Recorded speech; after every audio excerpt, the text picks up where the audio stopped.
Hello, everyone. My name is Tariana Smith, and I am the reference librarian. You can call me Miss Smith. And today I will be going over with you all how to properly search within an online database.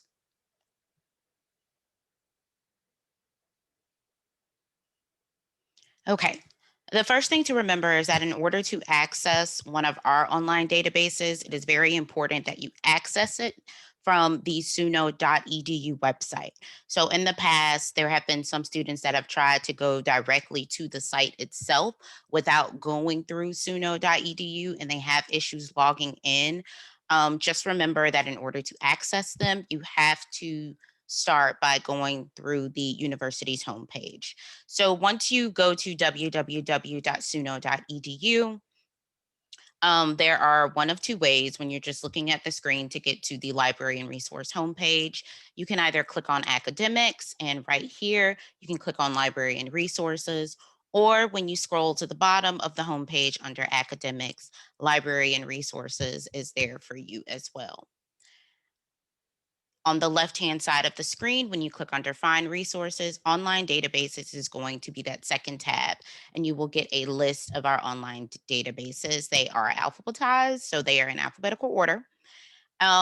With the online databases, they house information across various academic fields and disciplines. This is where you are going to get your scholarly research from. So, anytime you have a research paper, you have a literature review, you have an annotated bibliography, anything that you need to do for a major assignment, and you are going to want the most objective and credible information, scholarly peer reviewed information, you are going to want to use the online databases, and more than likely it will be required from your instructor for you to use the online databases. So I definitely recommend that you familiarize yourself with them, take notes during this presentation, so that you're able to go back and kind of play around with the databases yourself.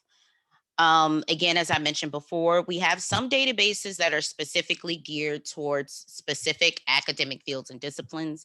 If you look each database, we have like a logo right here. You have the title of the database, and then you have a description. So the description does a pretty good job of just letting you know what all the database houses and the types of information and subjects that it covers and includes.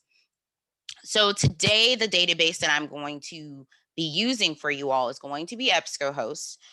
We like to start off with EBSCOhost simply because EBSCOhost is a database that is a collection of databases. And the databases housed within EBSCOhost, they cover many different subject areas, and you get access to a lot of information. That doesn't necessarily mean that you will be able to find all of your information on your particular topic. However, EBSCOhost is definitely a good place to start. And not to mention everything that I will be going over with you all in EBSCOhost as far as the content wise, how to search, how to use your limiters, your Boolean operators, your field options. All of that information can be used when you are searching within other databases. So I definitely encourage you to venture outside of EBSCOhost and familiarize yourself with some of the other databases, because there's definitely a lot of information out there for you guys to use for your research needs. So I'm going to go ahead and click on EBSCOhost. And I'm currently, when you get to EBSCOhost, this is the screen that you get to when you click on EBSCOhost. Now, one of the things that I want to mention first is that when you are off site, meaning you are off campus, there's going to be a screen that pops up for you to sign into your Suno email. Now, I want to clarify something. Your Suno email is not the same thing as your SUS email. Okay. So, in order for you to access our online databases, you would have to use your my.suno.edu email and password. If you do not know what that is, at the end of the presentation, then I will go in and show you guys where you can find that information, because it has a very nice description of what your my.suno.edu email is and password. So whenever you are off campus or off site, you will have to authenticate. You have to verify that you are a Suno student in order to use our resources. And you have to use your my.suno.edu email in order to do that. Now, when you get to this first screen, this is the first screen that you get to when you get into EBSCOhost. Now, again, all of the databases are not set up this way. However, this is just EBSCOhost. So you get to the screen and it says choose databases. As I mentioned before, EBSCOhost houses other databases across various academic fields and disciplines. If you scroll through, you have abstracts in social gerontology, agricola, health watch, psych info, art and architecture complete, business source complete. So as you can see, there are a variety of databases housed within EBSCOhost, and each of these databases comes with its own set of limiters. As I mentioned as I mentioned before, I'll go into more details with the limiters or about limiters and what they are, because believe it or not, you guys use limiters all the time without even knowing. This is just, a different term for them for a database setting. So for the sake of time, what I'm going to do, because I will actually go in and I'll show you guys how to limit and narrow your results so that you can focus on one database at a time if you find that you are getting a wealth of information and it's a bit overwhelming during your search process. I'm going to hit select all. Some students, if they know what particular database they want to use in EBSCOhost, and you can do that as well, you would just click on whichever database you want to use and highlight it and click search and continue. But I'm going to hit select all. So whenever I do my searching or I begin my searching using my search terms, then EBSCOhost is going to run those search terms through all of the databases since I hit select all. If you were to only click on one database, then EBSCOhost would just run your search terms through that particular database. But I am clicking on select all, and I'm going to click continue. And when you get to this screen, this is going to be your basic search screen. So notice how the words basic search is in black right now, they're in black. So this is going to be your basic search screen. Now, the first thing that I want you guys to remember is that whenever you are searching within online databases, you are searching using search terms, key search terms. So you shouldn't be going into databases and typing in full blown sentences. I know that sometimes students, when you're searching in Google, you'll go in and you'll type in like your entire topic or a very lengthy sentence. Remember that with the databases, what you put into the databases is what you get out of the databases. So it's very, very important for you to make sure that you are searching using key search terms. And that you're not going in and trying to type in full blown sentences or your entire topic in the search box. Now, as I mentioned before, each database comes with its own set of limiters. And you can go ahead and set your search options in advance if you'd like to. See, it has special limiters for abstracts and social gerontology, special limiters for academic search complete, and things of that nature. So your limiters are simply there to assist you with literally limiting your results. So they are there to help you narrow your search results so that you can get information that you can actually use for your research topic. And again, we'll get into that a little bit more when we get into an advanced search here shortly. So again, I hit select all on all of the databases. So all of the limiters pertaining to those particular databases are popping up currently. But again, I will show you guys how to narrow that when we get into the advanced search. Now, for a basic search, okay, as I mentioned before, when you are navigating online databases, you need to operate and utilize search terms, key search terms. Um, so, for example, let's say you are given a topic, okay? I'm just going to use something off the top of my head, something pertaining to criminal justice. Let's say that I wanted to do, um, you know what? I will just use criminal justice as the search term. Okay. So we've got criminal justice. Okay. When you perform a basic search, again, usually the topics that you guys are going to be using for class, they are going to be pretty specific topics. I don't usually recommend that students use a basic search, or it's not really necessary for students to use a basic search, in my opinion, unless you're given a broad topic. Okay. So and this is actually a great example. So if your instructor tells you, okay, this is a criminal justice class, give me a paper on anything pertaining to criminal justice. Okay. So that is a very, very broad topic. There are a number of things and areas that fall underneath that particular topic. So if it was something as broad as that and you had leeway to decide what you wanted to write your criminal justice paper on, then I would recommend doing a basic search for criminal justice or under criminal justice using those search terms and then see what pops up within the databases, and maybe it'll help you narrow the scope of your research, because you don't ever want your research topic to be too broad. Okay, it needs to be narrow enough to the point where you're able to locate adequate information. And again, if your research topic is too broad, again, it's not narrowed in scope, which also leaves room in for you to be open to just not really, or to having access to like an overwhelming amount of research if your topic isn't narrowed enough, or you haven't actually identified what the scope of your project is going to be. So again, just typing in the words criminal justice, we have over 280,000 results, because here's where your search results are going to be. You get 40 at a time. They are organized in the order of relevance.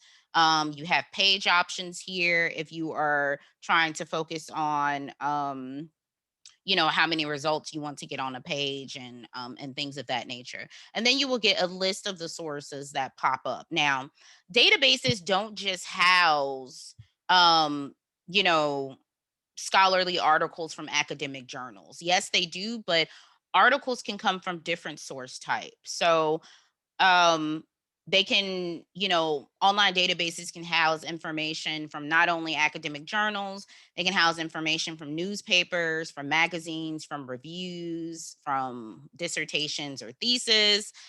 They can even house videos, video results. Ebscohost does. Now, again, this isn't going to be the case for every single database, but just keep in mind that different sources come you can find different sources within different databases. And EBSCOhost usually gives you a pretty good mix of those sources. And so, therefore, you have different source types or different avenues that you can use for your research purposes. Now, so this, again, as I mentioned before, this is an advanced search, and I'll dive more into what a actual record looks like within the databases once we get into an advanced search. Now, moving on to an advanced search. Now, 9 times out of 10, this is where I recommend students go, or what they use for their particular research topics, in advanced search. Now, when you get to the advanced search screen in EBSCOhost, I'm going to go over a few things with you first. One, notice how with the basic search, you only had one search box. Okay. In an advanced search, you're usually given multiple search boxes. It's going to vary depending upon the database. So EBSCOhost starts you off with three search boxes. Mind you, you are not limited to just those three search boxes. Okay. Each box should be each box should be assigned a search term. Okay. No more than, one or two search terms as far as the word or the phrase. Now, EBSCOhost starts you off with three. However, if you pay attention to these little plus or minus icons right here, this controls you adding more search boxes. Okay. So a lot of graduate school students, they usually need more depending upon their topic. If they're doing a major paper, or it's their final paper, their topic is usually so specific in scope that they need more search boxes. So don't feel like you're just limited to those three search boxes. You have the ability to add. You have the ability to add. Now, you can't subtract any more than the three. EBSCOhost is automatically defaulted to the three. But again, you start off with three and you can add on to more search boxes, especially if your topic is more complex and you're going to need more search terms. Because, of course, you want all of your search terms to appear within your search results. Now, these boxes, again, as I mentioned, are for your search terms. The next thing I want you to pay attention to is going to be the small little box on the left hand side of the search box. These terms right here, okay, these are known as your Boolean operators, okay, when you are navigating online databases. That is the official term for them, Boolean operators. You have and, or, and not, okay? 9 times out of 10, when you are doing research, because you want all of your search terms to appear in the research that you get back, you are going to use and. Okay. So and is going to narrow your search results. And once I plug in my search terms, I'll show you guys what that looks like and we can pay attention to the search results. So and is going to narrow your search. Anytime you want all of your search terms to appear in your search results, use and. Okay. So whatever you put in here, criminal justice and you put a search, criminal justice and this search term, criminal justice and this search term and this search term. Okay. Anytime you use and in front of a search term, you want all of those search terms to appear within your search results. Okay. Or it's going to broaden your search results, okay? Meaning it's going to expand your search results. You're going to get more back. Why is that? Because and is the opposite. I'm sorry, or is the opposite of and, okay? So or broadens those search results, whereas and narrows them. If you plug in or right here behind and you plug in a search term, we'll just say crime. Um, if you use or, you're telling the database that you want either of these search terms to appear in the sources that you get back, but not necessarily both of them together. Okay. But if you use and, you're telling the database that you want both of those search terms to appear. Not is going to be for anything that you want to exclude from your search results. Okay. So any term that you do not want to appear within your search results, you are going to use the Boolean operator not followed by whatever search term that is. I usually don't get many students that use not, but it is there for you to utilize because sometimes, depending on the context of your research, it is necessary for you to use. Okay, so once we've gone through the Boolean operator. So again, once you establish what your search terms are going to be, your Boolean operators, then I recommend using your field options. And your field options allow you to tell the database where you want your search term to appear and the sources that you get back. And I recommend that you play around with them because different field options are going to give you different results. Okay. So usually students start off with the title search. So if I were to plug this in, I am telling the database that I want the database to give me back sources that have criminal justice in the title. Okay. So every source that you get back, when you click search after this, criminal justice should be bolded in the title. Okay. So title is more so the ones that students use because students assume that, hey, if my search term is in the title, it must be something that I can use. Of course, that's not always necessarily the case. It does do a great job of narrowing the search results. However, again, I'm going to play around with these search terms and actually show you guys some of the numbers and the results that we get back so we can just play around with them.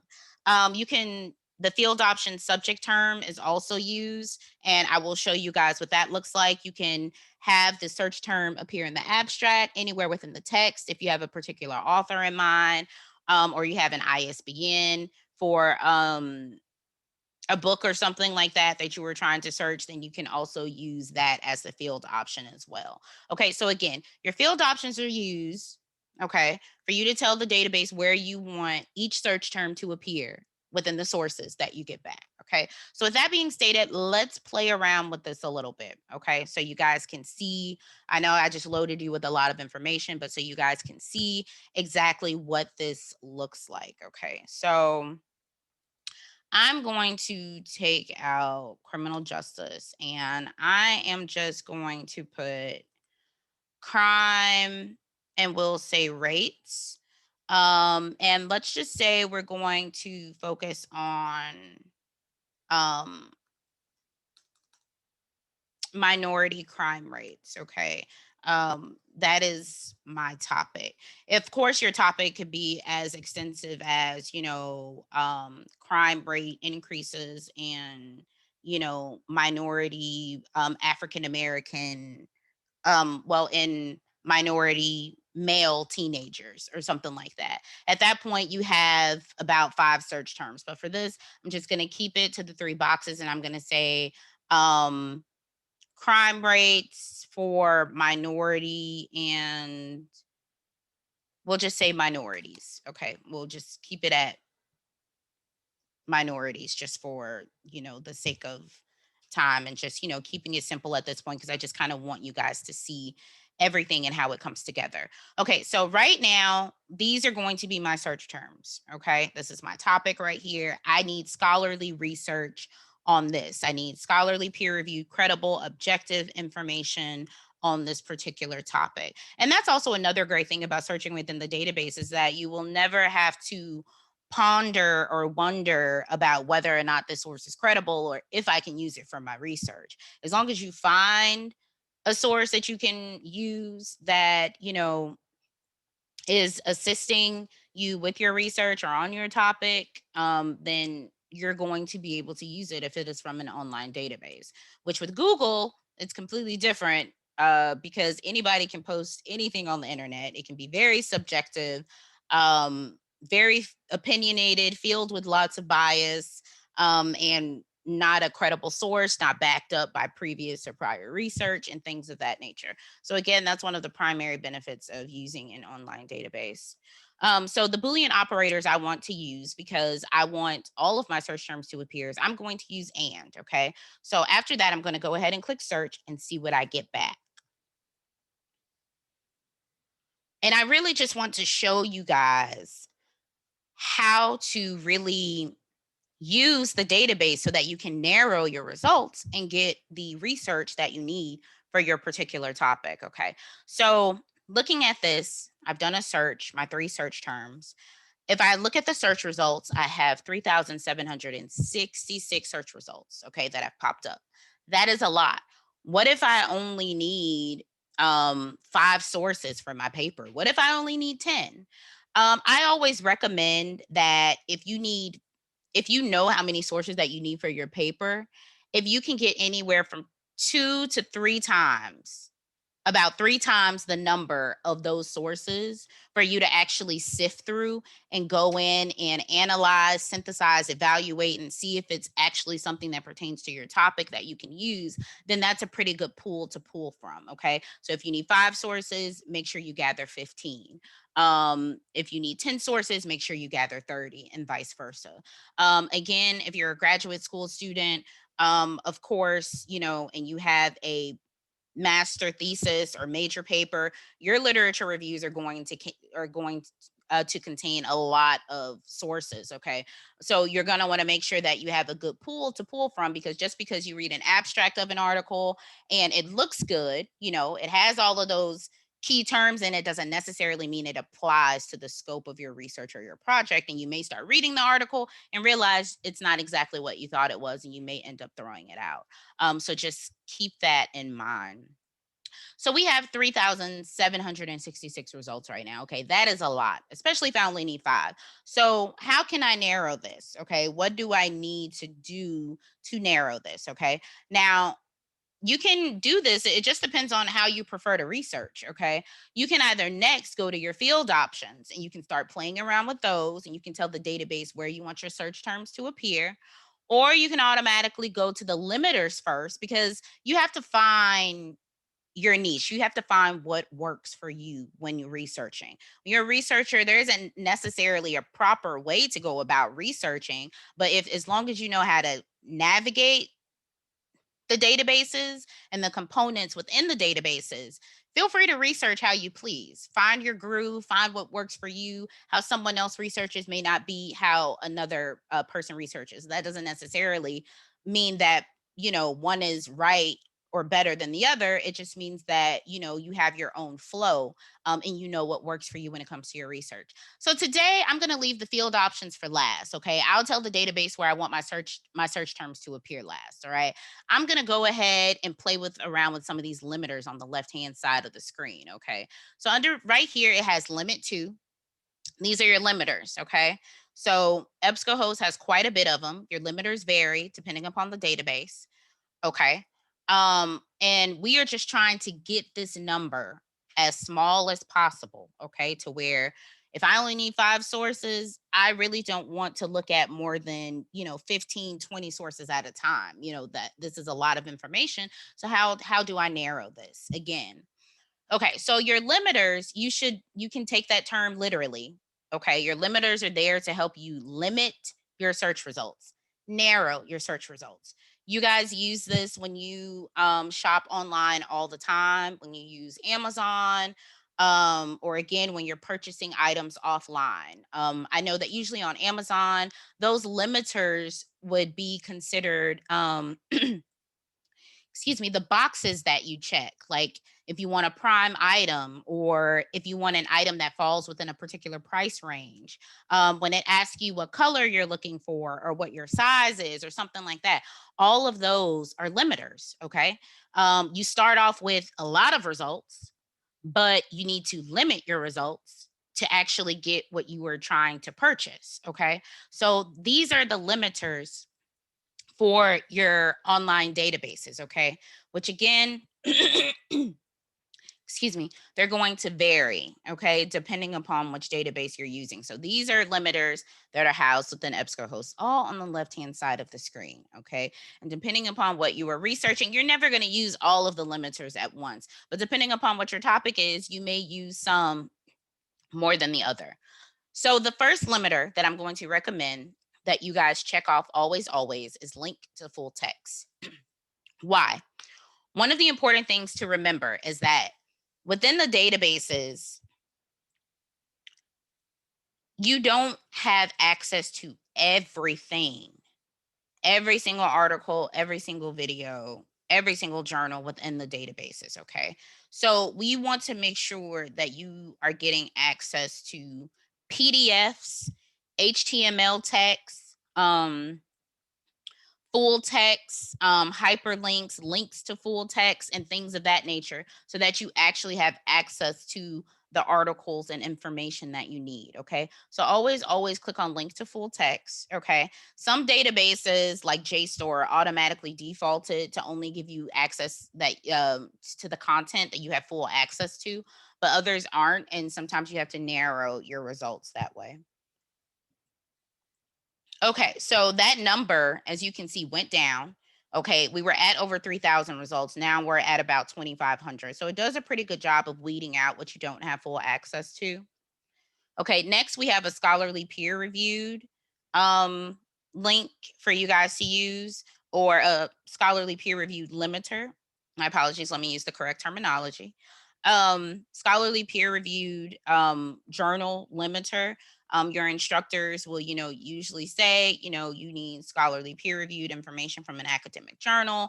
This is a limiter in EBSCOhost as well. So if that was a requirement as well, you could use that to limit your search results. And as you can see, that brought us down to 1,555. So just look at this number just getting smaller and smaller. Okay. Um, Next one, you limit to where references are available. You don't necessarily have to check that, but you can. It just depends on, what you prefer to do. The next one that's going to be a super, super, super important one is going to be the publication date. Okay. So right now, 1,555 results are on this screen. The publication date range of the oldest source on here dates back to 1930. Okay. Depending upon your research, you may need information from 1930. But I'm thinking if you have a topic such as this, maybe you're looking at trends over a certain amount of time, or maybe you're going to need the most recent information. And again, for the scope of your research, your instructors will usually give you the details and the parameters of how far back you can go with your research. Usually it's no more than 5 years. For some, it's 6. For some, it's usually no more than 10. And I honestly really think it just depends on your topic and also your area or your academic field or discipline. Some areas really want the most, recent up to date content. The content becomes completely obsolete if you're looking at research from 10 years ago. So if you can only use research, let's say you can't go back to 1930, okay? Your instructor tells you you can only go back, let's say 6 years for your research, okay? And the most recent thing on here is from 2021. So let's say you can only use articles from 2015 to 2021, okay? Let's say that's all that you can use, okay? So you have the ability, and again, this isn't just an EBSCOhost, it's in other databases as well, to set your date range for the sources that you get back and what you need for your research. So do you see how that number dropped significantly? Okay, we went from 1,555 results to 423 just by changing the publication date range alone. Okay, so let's say, all right, I'm narrowing these search results. Okay. What if you can only use information from academic journals? Because these are the source types. Okay. Your source types is going to tell you where the content is coming from, and it gives you a breakdown of it. All right. So 402 of these results come from academic journals, and 6 of these come from reports. Okay. So if you want to see where the content is coming from, you can also pay attention to this little icon right here because it'll tell you, and it looks like all of these so far, at least the first 3 are coming from academic journals because you'll be able to see the little icon right there. Then you can use that as a limiter as well.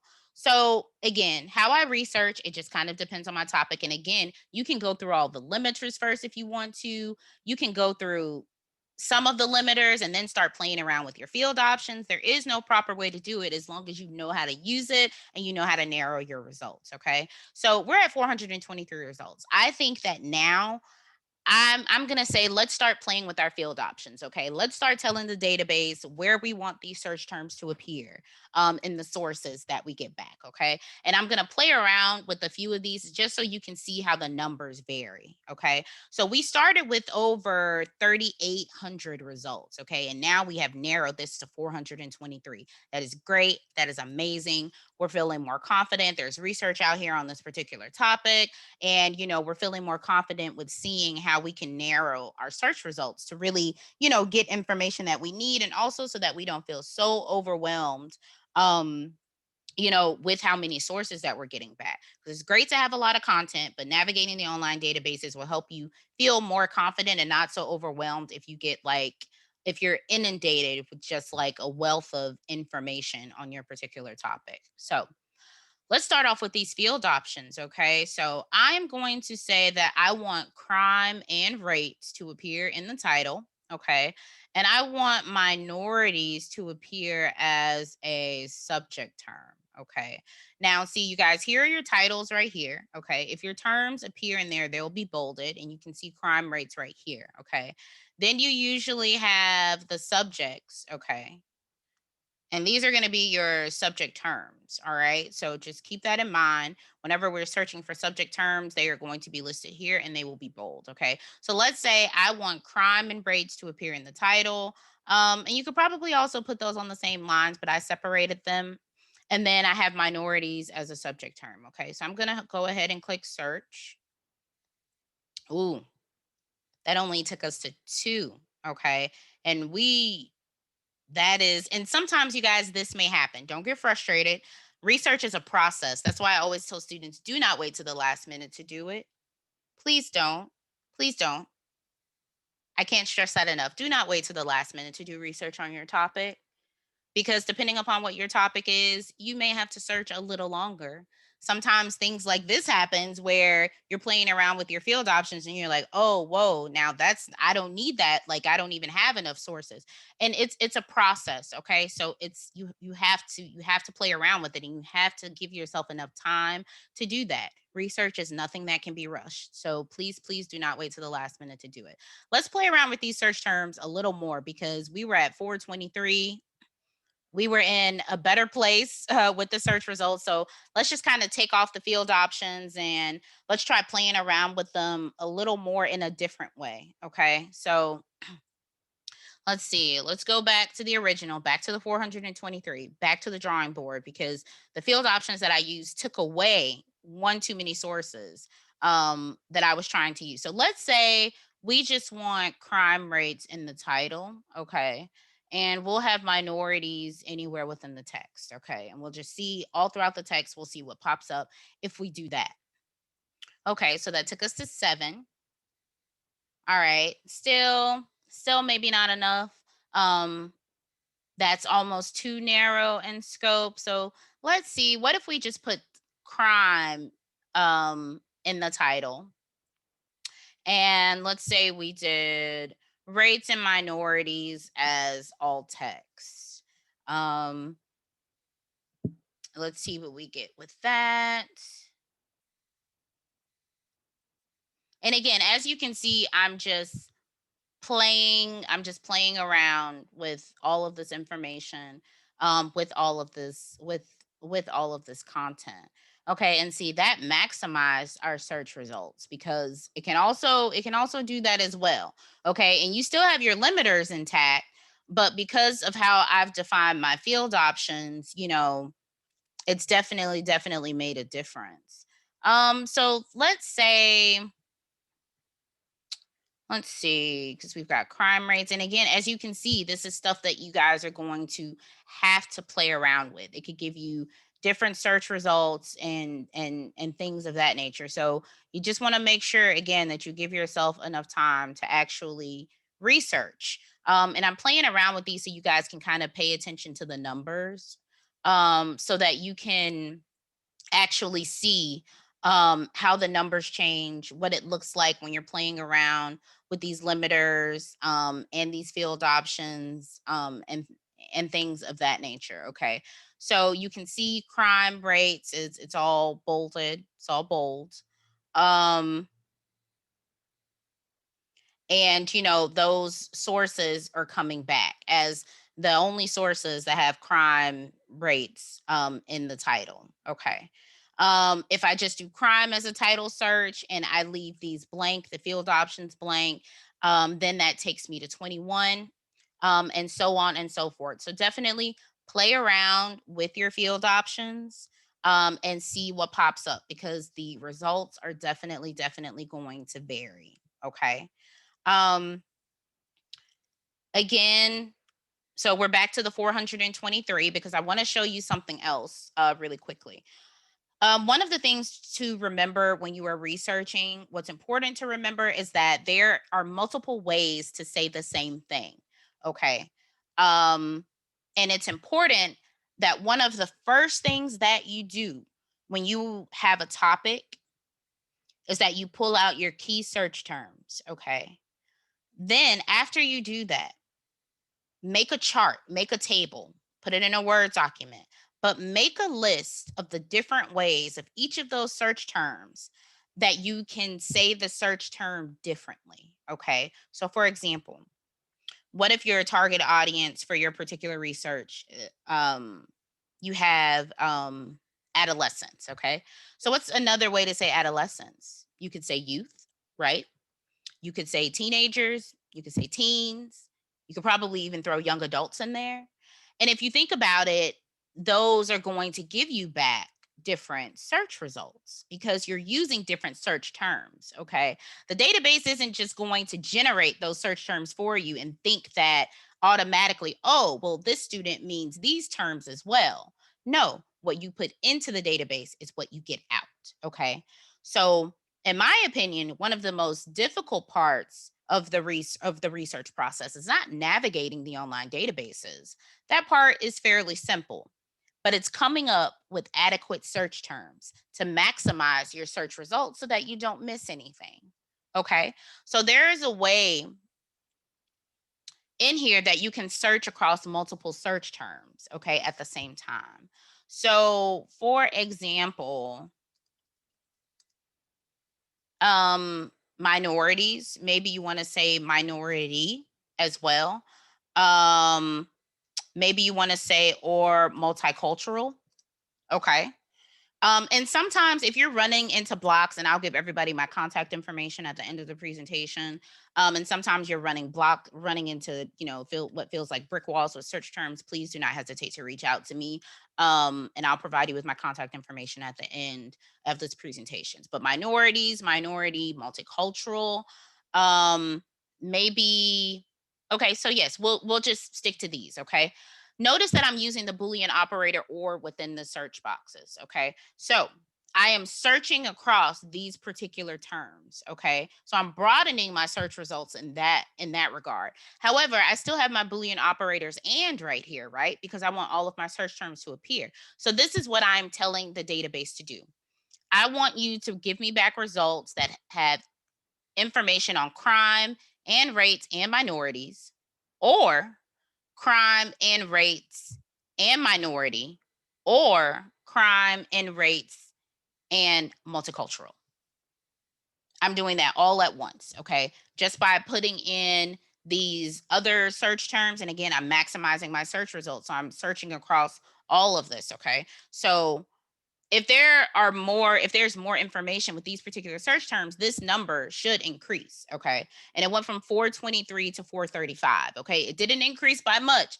However, for some topics, it increases significantly. Okay. And you don't want to miss anything because there's normally 9 times out of 10 more than one way to say the same thing. Okay. So you guys make sure that whenever you get your topics, pull out your key search terms and start making a list of the various ways that you can say that search term, because it'll definitely give you back different results. Okay. So we're at 435 results. Okay. And I want to play around again with my field options more. So well, no, I've played around with my field options and you guys see those options. So, and again, and I'm just showing you the various ways that you can narrow your search results. Okay. So let's play around with more of these limiters again. Okay. So I need content from academic journals specifically. Okay. So that'll give me, 412 results right there.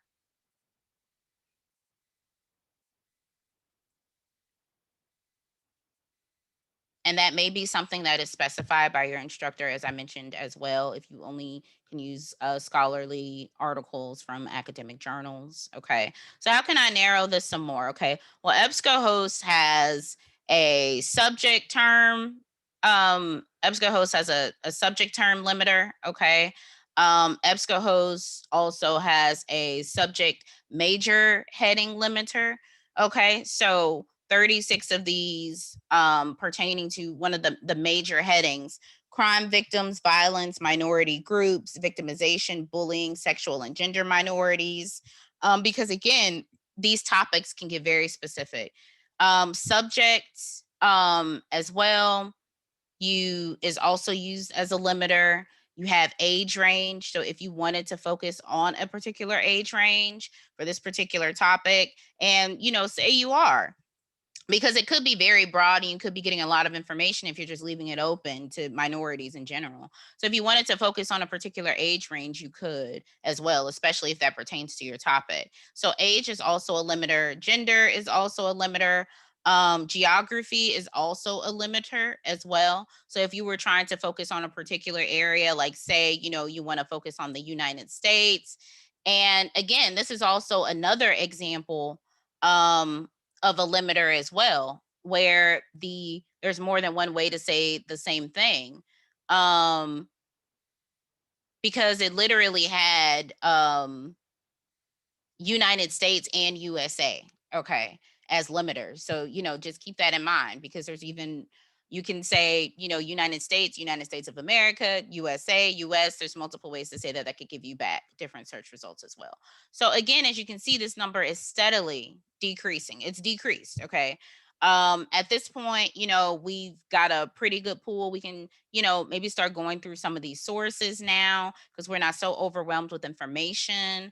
Also, right here under the database section, it gives you a breakdown of initially the number of sources that you received. It gives you a breakdown which sources come from each database. Okay. So if you only wanted to focus on The databases from Academic Search Complete or APA Psych Info or Legal Source, Professional Development Collection, things of that nature.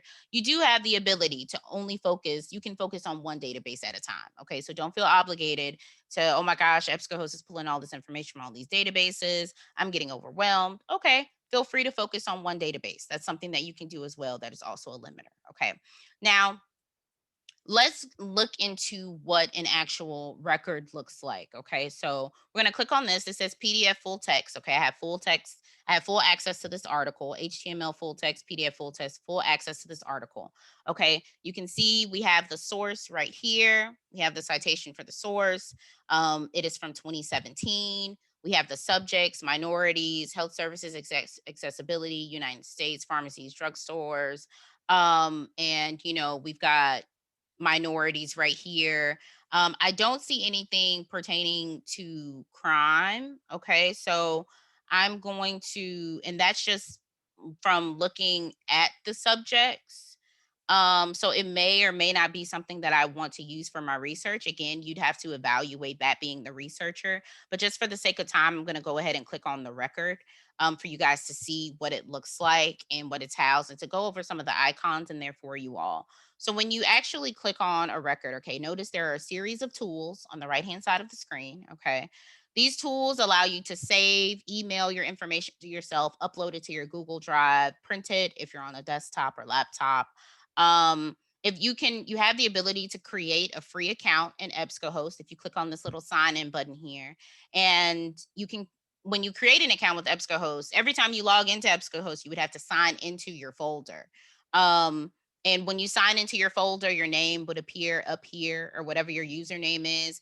And then you will be able to add articles or content to your folder to actually be housed and saved within EBSCOhost. Okay. You can do this in a lot of the other databases as well. Just keep in mind that you do have to sign into the actual database account before you actually start adding stuff to the folder. Okay. So just because you have logged in using your my.suno.edu email to access the database does not mean that you have actually logged into the database to start saving your work, if that makes sense. So if that is something that you want to do, just to give you another channel to save your work, you can do that as well. You can create notes in here as well when you do, if that's something you choose to do, create an account. And that's also very nice. There is a nifty cite function as well for students to utilize within the databases for the most part. It also notes, okay, to review the instructions at EBSCOhost Connect and make any necessary corrections before using. Pay special attention to personal names, dates, and capitalization. Always consult your library resources for the exact formatting and punctuation guidelines. Okay. It has a list of all, and they put that as a disclaimer, okay? Because a lot of students like to just copy and paste that, and they're like, hey, yeah, this is it. Although it should be recent and up to date, you know, that doesn't necessarily mean it's completely accurate, okay? For your particular course, you guys use APA, all right? And I'm just looking at this off of the top of my head, and it actually looks like it is adhering for this journal article to the APA 7th edition guidelines. Okay, because you always have the author's name, their surname first, followed by a comma and their initials. Then you have the year of publication. Then you have the title. Okay, and with the title, you only capitalize the first letter in the first term unless it has a subtitle. And then you would capitalize the first letter um after the subtitle. However, everything else will be lowercase. Okay. So I see that they've done that. The journal itself is alphabetized and it is capitalized accordingly. So the journal title isn't the same as the title of the article, as you can see, and it's italicized. The volume number is italicized, and then you have the issue number in parentheses, followed by the page numbers and the DUI. I'm sorry, and the DOI, which is just an indicator. A number assigned to the article as like an indicator or a locator. And I see that it is in URL format, which that is adhering to the APA 7th edition. So if I'm just looking at this, just because I know off the top of my head with the journal article and what the reference looks like, this is correct. Okay. So this is something that you would be able to copy and paste. But as a disclaimer, always double check. Okay. Don't just copy and paste it and, say, hey, I'm running with it. But because I know this off the top of my head, I know that this is accurate. Um, and so just keep that in mind. There's a cite function. Then here again, you get the authors, the source, the document type, the subject terms. You get the abstract here again. And sometimes, again, like, you may read the abstract and think that it's something you can use. But I also recommend, opening up the PDF or the HTML full text, the full content article itself, and just kind of seeing, what that looks like, maybe reading the first couple of pages and going into there, and again just analyzing it and just seeing what it looks like to see if it's something you can actually use. um this is for this particular one, but you have the ability to jump around as well if there's a particular section that you would like to focus on. You can download this information, save it to your flash drive, your desktop computer, and things of that nature. And so this is pretty much what a record looks like, or what it would look like for you. Um, and that is about it. If you have an HTML record, which I do believe I saw one on here, like that, meaning that you would have to actually read the source in the browser itself. um then you also usually have the ability to listen to it. Okay. So some of you guys are more so auditory learners. You love ebooks, you prefer to listen to things. Then, you have that as an option as well, for you to listen. And there's also a little nifty um, translation function as well. So this is what an HTML version looks like. And again, you can choose, your accent, and you have the ability to download an MP3 version of it and actually listen to it as well. So that is for the HTML content. I don't believe that that's what it is for the PDF content, but it is for the HTML full text content. Okay. So you guys, this is going to conclude the presentation. I hope you found it helpful, and that you have a better understanding of how to navigate the online databases, how to use your limiters, your Boolean operators, your field options, and things of that nature to really just maximize your search results, but also get you some great content that you can use for your research. I wanted to show you guys this for those of you first. I'm going to go back to the home screen who maybe don't know, or maybe you don't know what your my.suno.edu email is, because I have had some students do that. If you go to the home screen and click on campus email, then it'll give you the hyperlink to actually get to your email, but also your username instruction, and password information for students. Okay. Um, if you are having if you are having any issues with anything, or you find that you are unable to access um, the online databases, you're unable to log in, please, please, please don't hesitate to contact me. If you need assistance with research, schedule a one-on-one instruction. Please do it at least 48 hours in advance of the requested instruction date. That is on my actual reference page. It is a part of the policy for one-on-one instruction. So keep that in mind. Same day instruction is not provided. However, if you do have a quick reference question, please don't hesitate to reach out to me.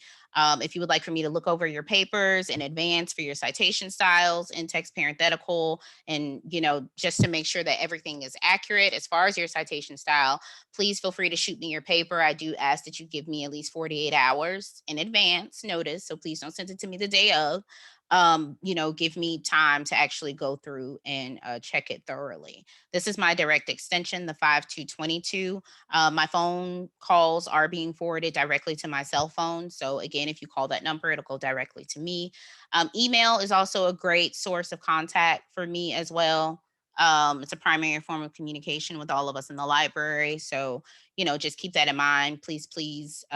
Emailing is also great as well. I prefer that you email from, suno.edu or SUS email, but I do understand that if we're, just trying to reach everyone and meet everyone where they are, I do have some students email me from, like, their Gmail or their Hotmail or something like that. And, I'll accept that as well. Again, if you do call and I do not answer, please leave a detailed message. If you do not leave a message, I'm going to assume you really did not want anything. Okay. So leave your name, good contact telephone number, and the reason for your call. And I try to get back to you, as soon as possible. Okay. It's usually no more than 48 hours unless it's a weekend. Um, Keep in mind that I am unavailable on Mondays for instruction. So Mondays are my off days, but Tuesday through Friday, please feel free to schedule instruction accordingly, as long as you are adhering to the policy when it comes to that. So I hope you guys have found this presentation informative. Again, I'm here to be utilized as a resource for you all, and I hope to work with each of you in the future. Have a great day.